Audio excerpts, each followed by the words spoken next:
श्री वीरभद्र महिला मंडळ यांच्या वतीने बेमुदत धरणे आंदोलनास आज दुसरा दिवस।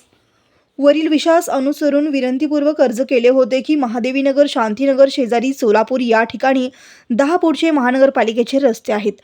यात येथील राहणारे रहिवासी यांनी 10 फुटाच्या रस्त्यावर 3 ते 4 फूट अतिक्रमण करून पत्रा शेड व बांधकाम केले आहे। यामुळे या ठिकाणी बऱ्याच लोकांनी घरे बांधलेले आहे, ते देखील महानगरपालिकेच्या परवानगी न घेता अनधिकृत बांधलेले आहे। तरी वरील बेकायदेशीर बांधलेले बांधकाम त्वरित पाडून टाकण्यात यावे।